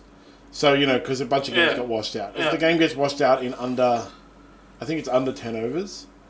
It's a refund for everyone. Yeah. But Tennis Stars doesn't have anything like that. No. Tennis still made all their money. All the like Novak Djokovic still got paid for making it all the way through. All these people, and man, Australian Open finals tickets, not grand finals. A semi-final, yeah. Ridiculously, like you said, $300. That was $300 is the minimum price for tickets. There are people who paid thousands of dollars for tickets out. I know it's millionaires and billionaires and they can weather the $1,000. But there are also people who paid for travel. You know, it was like going to be a grand adventure for them. They paid for travel. Some people just save up over a long time. I had a friend who had access to the Demon Ore, got given, like, offered a ticket to the Demon Ore Cinematch last minute, day before it. And, you know, of course you want to go. But he lives in Sydney. He looked up flights. Cheapest flight was $1,300 one way, so it was like, no, thank you. yeah. But the thing is, there are like, if you're that late, you need to be a millionaire to afford it. There are other people who would have saved up money, booked in the flights, the accommodation to rock up. So it's like, you know, $800 for a ticket, but then another $1,000 for your accommodation and stuff to rock up and then be told, oh, you know what, guys, I'm out. Half an hour into it, I'm out. And this is the other thing to think about is that was the only match of the day session that day as well. The night session was a different session. So that was it for these people. The Djokovic-Zverev semi was the day session match. The other semi was the night session. So it wasn't as if they could have gone, oh yeah, well that semi was a dud because he pulled out after a set, but at least we get the other semi. No, they were separate sessions. So those people, they saw one set and that's it. The fact that Djokovic has won the tournament 10 times... That wasn't going to get people their money back for the ticket. That wasn't that wasn't going to get people their money back for the airfares, the accommodation, everything else that they spent. He's won 10 times. Dude, I just blew $800. Come on. And that's the thing. If you're gonna do that, I know we've had a bit more sympathy for Novak Djokovic lately, but this is his problem. Every time you start to have to give him a sympathetic ear, he burns you like this. Like I said, I've been saying for the past few weeks, okay, he's getting a little bit more likeable. Not anymore. Yeah, as soon as it happens, as soon as you're willing to give him any sort of leeway, give him the time of day, you go, oh, he's had a rough trot. He finds another way to burn you like this. So he should, seriously, he should refund everyone their money. Yeah, that's the thing. Like my attitude is, if you're going to turn up to a Grand Slam semi-final and only play for one set and bail, then you go, all right, okay. Don't complain if the crowd boo you. If you're walking off, if you're going to walk off and leave the match after one set. Don't complain if the crowd cheer louder for Roger Federer and Rafael Nadal, because they would never have done that. Roger Federer or Rafael Nadal. Roger Federer never pulled out, never retired hurt from a match, ever. In his whole career. That's not just at majors. He never once retired injured from a match. So there's no way Roger Federer would have done it. I checked Rafael Nadal at majors. Rafael Nadal retired hurt from 3 majors, but it was never only after one set. One of them was in the 5th set of a match, so he'd gone the distance and decided he couldn't go much longer. There was another time he did it in the 3rd set of a match. There was another time he did it after the first 2 sets. But Rafael Nadal never did it after just one set. If you're doing it after one set, you know before the match that you're not going to make it. If you're doing it after 2 or more sets, you may not know before the match. Well, if you're doing it after one set, we're having no medical timeout, having no treatment, having no nothing. You knew before. And that's... did he do it just so he could get paid? Like that's a bizarre thing, though, because he's worth hundreds of millions of dollars. And what's the prize money that he would have made? Well, this is the thing, and this is where the plot thickens with this, is that Tony Nadal, Rafael Nadal's uncle, and who was his coach for many years, he's really questioned Djokovic over this. He says, and I quote, "The second and perhaps most significant reason is that over the years there has been a growing suspicion around Novak due to his expressions or histrionics casting doubt on the authenticity of his injuries." So Tony Nadal has really come out swinging here on Novak Djokovic. And he says, this is another quote from Tony Nadal, when a player faces physical problems in such a match, they typically delay the decision to withdraw until the last moment, as you just said. Why wasn't there a medical timeout? Where was the medical timeout? You know, this Australian Open, I was reading a thing the other day, had more medical timeouts. It was something like more medical timeouts in this Australian Open than the previous 6 Australian Opens combined or something nonsense, like some ridiculous stat. I don't know how much truth there was to it, but I don't watch a lot of tennis. I only watch the finals and stuff like that. And the majors, if I can be bothered. Yeah. But every time I turned it on, someone was having a medical timeout. So it's not like medical timeouts weren't there for him, and he just that blew straight off. That's right. And more quotes from Tony Nadal. He says, again, what you're alluding to, they call the physio. Struggles through a few games with limitations, and only when realising the inevitable do they opt for retirement. He's saying, well, it's a last resort for most players. And then he says, Tony Nadal says, on several occasions we have seen Novak with similar performances using facial expressions and body language that contradict what we see on the court, raising doubts about the authenticity of his issues. These are very strong quotes from Tony Nadal. Wonder, do they have to rock up to get paid? But why would he care about such a minimal amount of money? But that's the thing. I mean, for him, who cares, right? Yeah, but is that what it is, though? Do they have to actually rock up to get paid?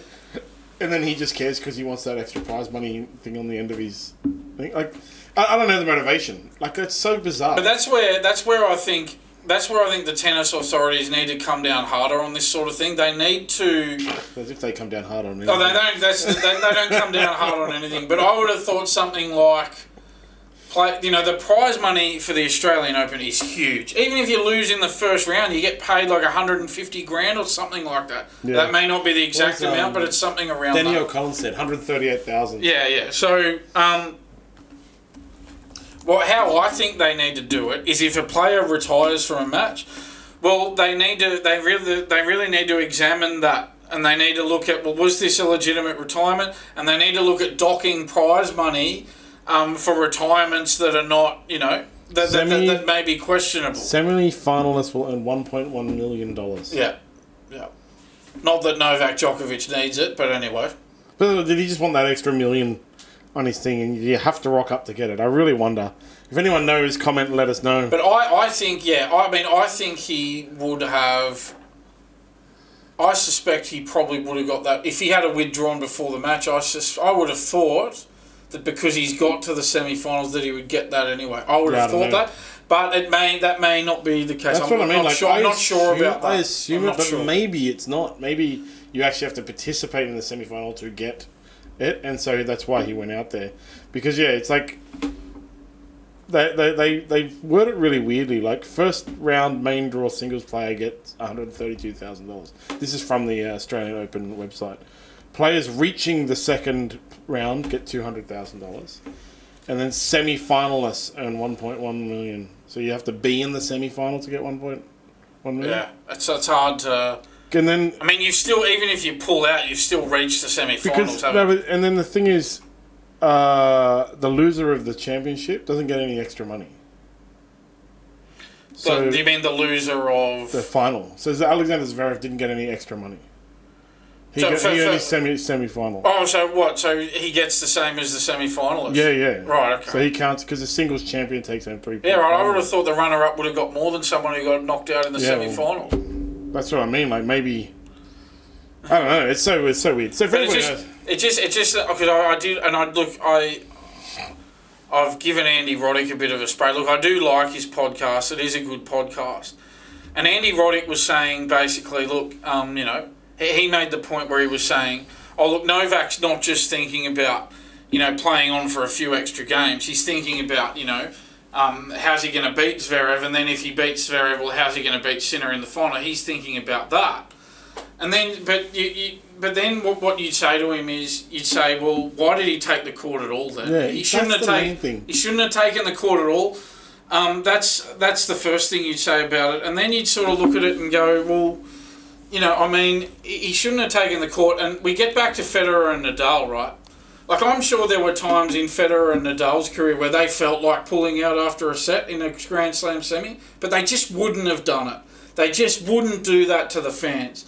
At some point, you got to go, look, it's not just all about me all the time. I'm not going to do this to these fans who've come here today and paid all this money. Those two would never have done it. So if Djokovic wants to do it, he can. But as I said, don't go crying when those two get cheered louder than you. I'm just checking on the Australian Open website as well. So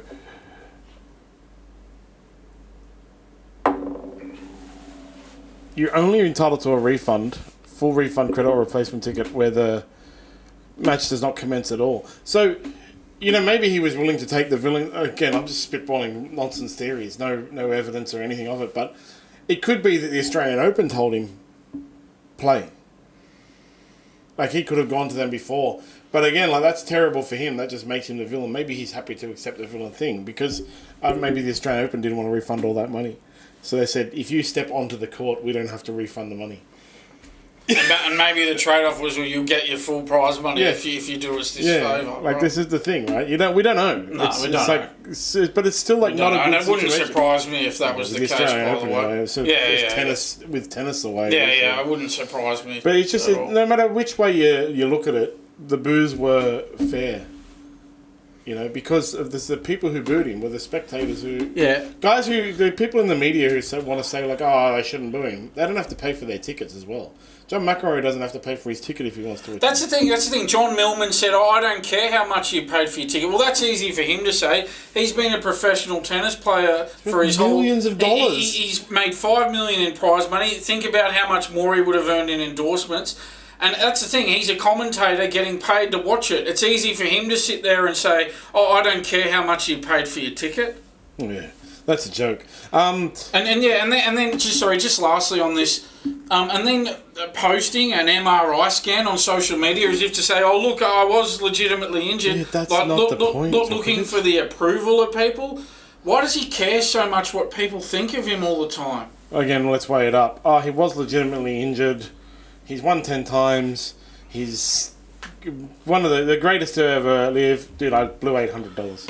Yeah, that's the thing. I don't care about any of that. The legitimacy of the injury doesn't get people their money back for the tickets. $800 back, you know, or thousands. Yeah, so AFL Mouthpiece doesn't have anything to report on AFL because the AFL doesn't allow anyone to report anything. Yes. So Kane Cornes has defended Tony Jones and his ridiculous comments. Yes. You know, we just hammered Novak Djokovic, but we support him in this one. Yes, that's the thing. We're fair.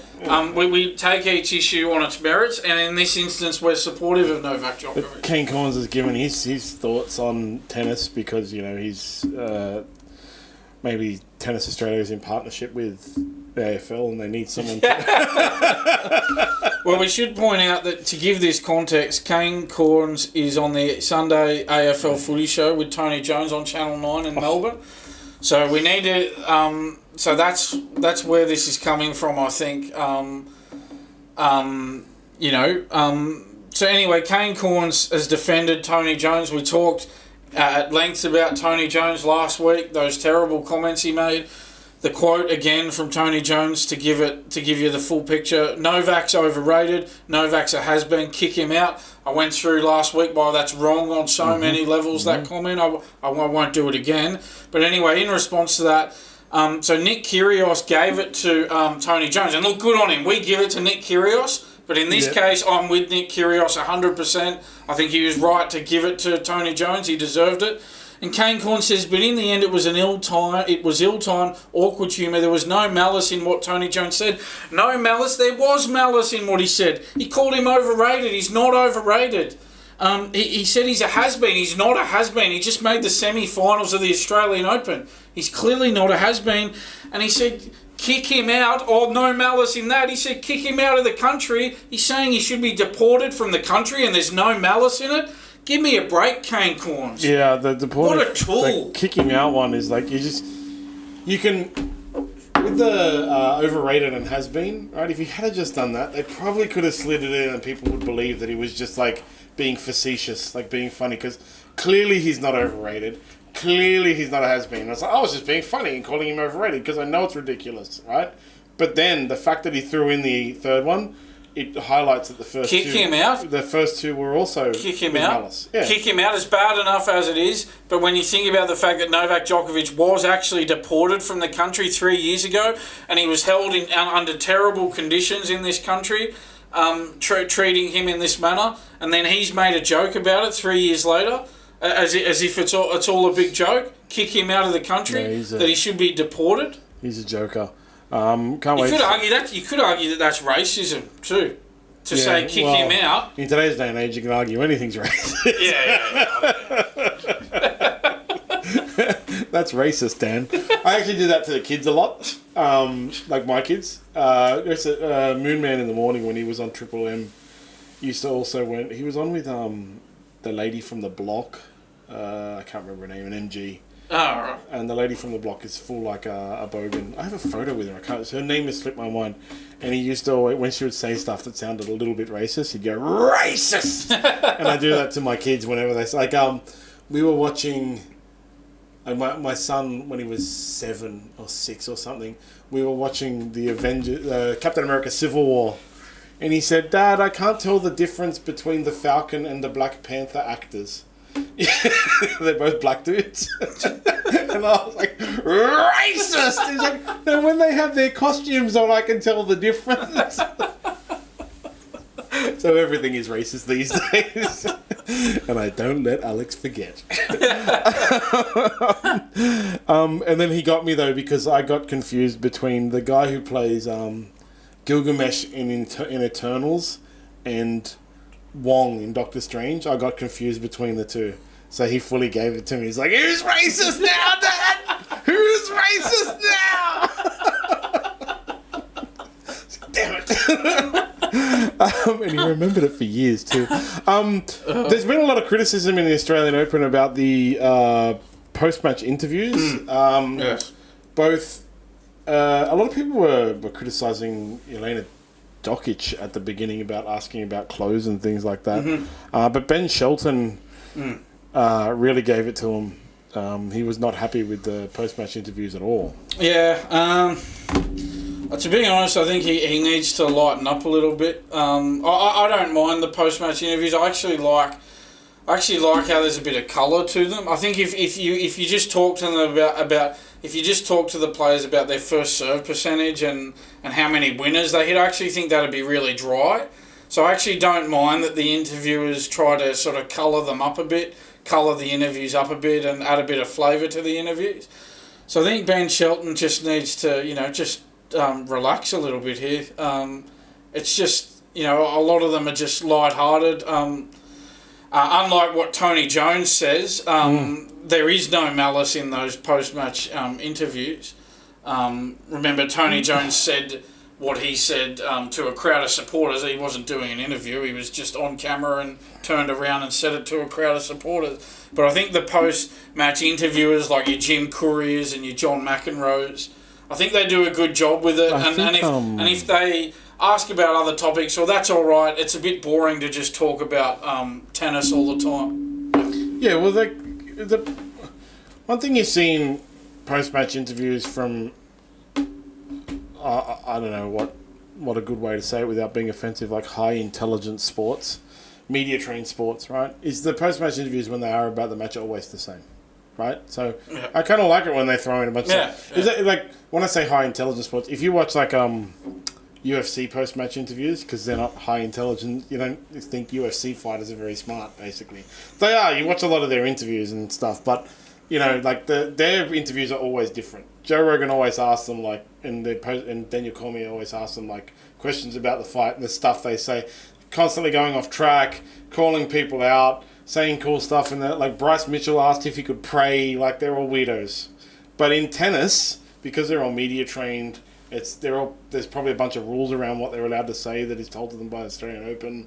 Probably not allowed to make political statements. If you ask them about the match, they'll just say the same thing every single time, and every single player will say the same thing. Yeah, my forehand went well today, my backhand went well, I was serving well, we've heard it all before, we want to hear something different. There was big criticism from some people about Aryna Djokovic talking to Coco Gauff about her outfit, and Coco Gauff was saying, like, it's actually a onesie, so it's really hard to go to the toilet. I have to get fully undressed or something. And people are like, why is she asking you that? If it was a man, would she ask about it? Well, no, she wouldn't, but it was pretty funny and it was lighthearted and it was entertaining as opposed to, what did you think of the match? Well, I ran well and my forehand was good and they've got a really strong serve and blah, blah, blah. So maybe, we'll go to the American US Open and we'll just hear those boring interviews, Ben Shelton, but he's US, right? Yeah. He made the semi-finals.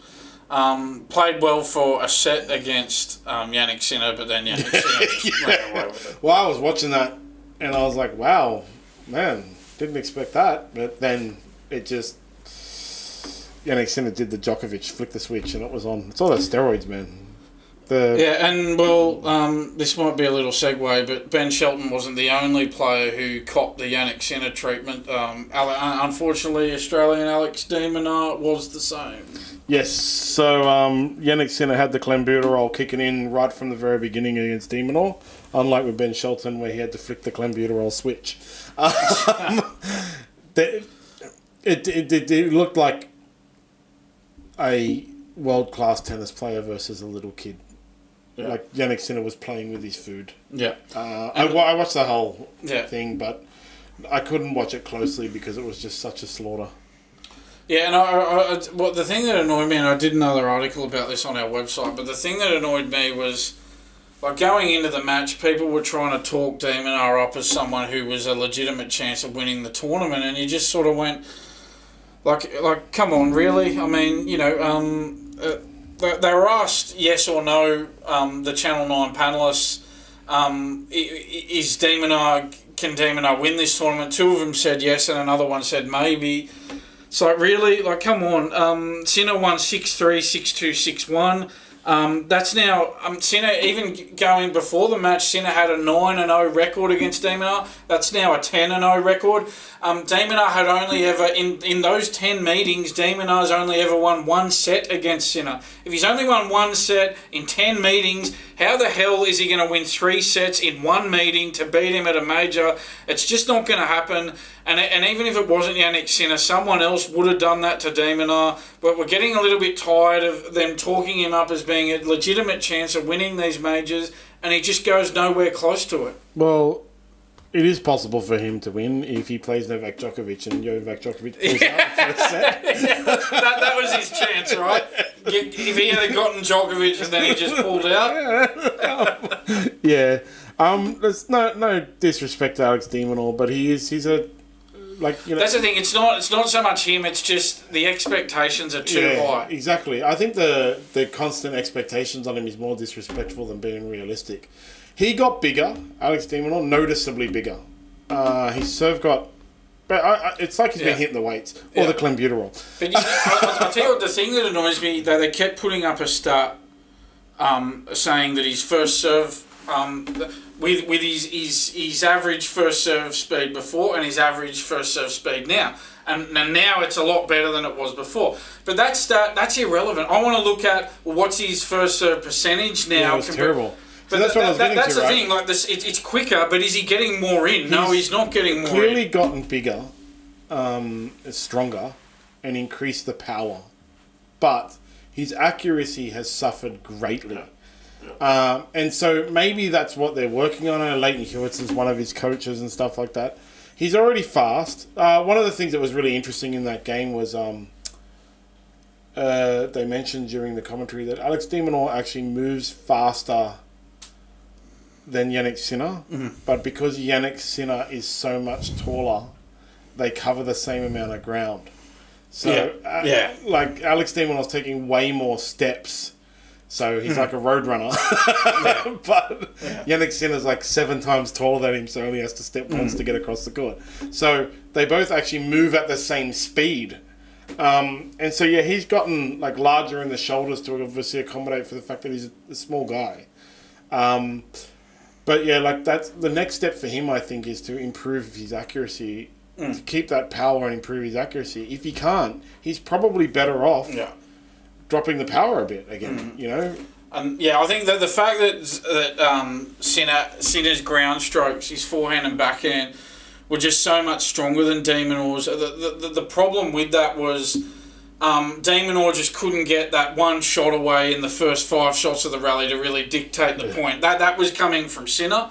And because Sinner was putting so much pressure on De Minaur early in the rallies, well, then De Minaur had to go for more on the serves to compensate for that. And because he was going for more, he was missing more. Yeah, exactly. You know, it's... For those who don't really follow tennis that closely, when you fail your first serve, you dial back your second one. Yeah. That was one of the things I always admired about Jelena Dokic. She didn't. She missed the first one. She was going hard on the second one as well, especially in her last Australian Open she was in. But yeah, you have to, because you can't risk the double fault. That's the thing. So De Minaur was smashing his first serve, going as hard as he possibly could, missing it. I think it was 51% of the time for the tournament. And you can't be missing 51% of your first serves, because in the second one, you're going to dial it back. It's going to be slower, so all that power is redundant. Yeah, who cares how fast the serve goes if the serve doesn't go in? It's exactly. It's no use. I mean, you know, the serve could land out of the stadium and count on the speeds, but who cares? It didn't land in the court. Yeah, exactly. It's but yeah, if he works on his accuracy, then he can probably bump himself up a little bit more, make him more of a competitor. But tennis is the way it is, man. There's the top 4, the big 4, every single time in every single era. You know what they're calling him? They're calling Sinner and Alcaraz. They're calling him the new 2. That's so we had the big 4 with Andy Murray. Then we brushed Andy Murray. We had the big 3, and then now it's the new 2, Sinner and Alcaraz. That's the way it is with tennis. You know, it goes through these things where there's a few guys. Women's tennis is a little bit more erratic, you know, but it still happens in women's tennis too. But you have the few, and then the best most people can hope for is possibly getting through one, you know, and getting that slam, and possibly, you know, I just beat Sinner that one time, you know. But then Sinner will just go on next year and win again. As long as he doesn't get suspended, which it sounds like he's probably not going to. I don't think. Or if he does, one of the things about that is, again, I've talked about it before with these drug things, is the longer it goes on for, the less likelihood it is. That was evident when the Sharks and the whatever AFL team got done. Essendon. Yeah, they got suspended. All those players got suspended for a year, but retroactive applied to the season they had just played. So it wasn't really a suspension. I think Paul Gallen got suspended for a week. You know, that was the thing. But that highlighted... It went the other way for Simona Halep. Remember, it came out after 18 months of her not playing that she only had a 9-month ban. And she went, well, are you going to give me back the last 9 months then? Give me all my pay. Because that was one of the things, that highlights right at the very beginning. You mentioned it, I remember very clearly, how Jannik Sinner just had a really good lawyer. That was one of the things that Paul Gallen talked about post-career, about that whole thing. He was the only player at Cronulla that had the money to fight legally that suspension. Yeah. And that was the reason he ended up just admitting the guilt, because none of the other players could afford it. Yeah. And so it was like, one and all, we'll all just cop it. That's where it's unfair. Jannik Sinner, obviously, got a lot of money behind him as the world number 1. If it had been the world number 200, they wouldn't have the money behind them. Yeah. So they would have copped to fight it. Yeah, exactly. It's just another way. It's a little bit unfair, all these drug things. That's why it should be black and white. You shouldn't get to fight it. It should be black and white. You know. Anyway, that's tennis. Next tennis is May. Yeah, French Open. That's a while away. One of the things that happened, actually, I saw today was Madison Keys won. You know, she won, obviously, in the women's. She was registered to play in a WTA Tour tournament next week, and has been forced to withdraw because she jumped from 33rd or whatever it was to 7th in the world, and they can only have 2 top 10 ranked players in there. Well, that's a good problem to have. If you're ever getting booted from a tournament, you'd want it to be under those circumstances. Okay then.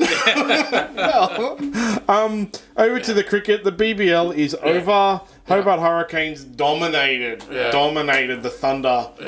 Dave Warner's Thunder. Well done to Mitch Owen. 108 off 42 balls against the Thunder. Equal fastest ever century in the BBL. The BBL was smashing it there, man. When we first started, so it was 2023, from the 2022 to 2023 season numbers based in back then, that was when the BBL was really long. They had very low crowd numbers. The averages were like 6, 7, 8,000. Then they reduced the season again. In the last 2 years, they've really grown. They're getting like 20, 30,000 people to the games. I feel bad for the people who wanted to, like, they took a game to Coffs Harbour and it got rained out during those crazy storms. And so, but at least they all got their money back. But yeah, the match was really good. There's a lot of complaints because people booed Dave Warner while he was giving his speech. Poor Davey Warner. Can't go anywhere for the rest of his life without getting booed. Owen, he got there in 39 balls for that 100 too. It's crazy. Finished with 108 off 42. Well done to him. Yeah, you just feel like this summer, I feel like cricket has... It's sort of, there's been a revival this summer. I think with that great series between Australia and India, everyone was on the edge of their seats. I think cricket went through a lull there for a number of years. But yeah, we had that great series. The BBL, a great finish to the competition. And also this Australia series against Sri Lanka, which only just started yesterday. That's on Channel 7. That's the first time in a long time. That's the first time in a long time that a non-Ashes series... overseas series has been on free-to-air television. Usually the only overseas test series that's on free-to-air TV in Australia is the Ashes. So I think this is a reaction from Channel 7. I think their numbers were really good over the summer with, the tests. And again, I don't work for Channel 7. I don't hold a candle for them. But I think the numbers are really good and they've gone, well... let's do it. Because no one had the rights to this series, and they're going, let's take the plunge. They're doing this 2-test series against Sri Lanka. Yeah, and Steve Smith got his 10,000. Yeah, got his 10,000, and not only his 10,000s, he made 100, as did Usman Khawaja. Yep. Sam Constas, we can't talk a lot about the test because it's in progress at the moment. But Sam Constas was dropped for this test as well. That's another point to make. Travis Head elevated up the order and he made 57, I think. Yeah. But well done to Khawaja and Smith making hundreds. I think they'll probably be batting now, or Australia will be batting now as we speak, but we can't talk a lot about it because by the time this goes up, the situation and the match will have changed. Yeah, exactly. But yeah, well done Steve Smith for his 10,000. Yeah, well done. He nearly got caught. He got his one run and then he nearly got caught the next ball. They dropped, a caught and bowled was dropped. But then anyway, he went on and made 100, so yeah. Sad for, what's his name? Sam Constas, so I feel pretty bad for him. Yeah, they did move on him very quickly, didn't they? After that debut innings at the MCG where he made that 60 and he did ramp shots against Boomer and everyone else. And then, he's gone from the team for this first test against Sri Lanka. He did fail in these other innings, though, since then. I will point that out. Yes. His 3 other innings in that series, he failed, yeah. Yeah, definitely. Okay, that's it for the week. We'll be back next week for... I don't know. We'll see what happens. I'm sure something. We'll have this test match to talk about. Yep. There's this is the week of hell in Australian sports. The end of the Australian Open through to the start of the. Well, we'll have the test match to talk about, and then we'll be leading into the first pre-season challenge matches. Oh, and we're organising Mitchell Pearce to come in for a NRL preview. Otherwise, we're going to reply to him. Awesome. And we've got to do our ladder before the season starts. Proudly sponsored by Vic Sophios, our number one fan. Don't forget to go to Optimum CBD for all your CBD needs. Use it daily. OptimumCBD.store. You must be over 18 to order. Orders over $99 get free delivery. Follow SmartB app, SmartB podcast, and SmartB Smart Play on all social medias. They all do different things. And watch out for Smart Play, the fantasy sports, which is coming soon for Rugby League and AFL. And I'll see you next week, Dan. Thanks, John. I'll see you then. Bye, everybody. Bye, Producer Chair.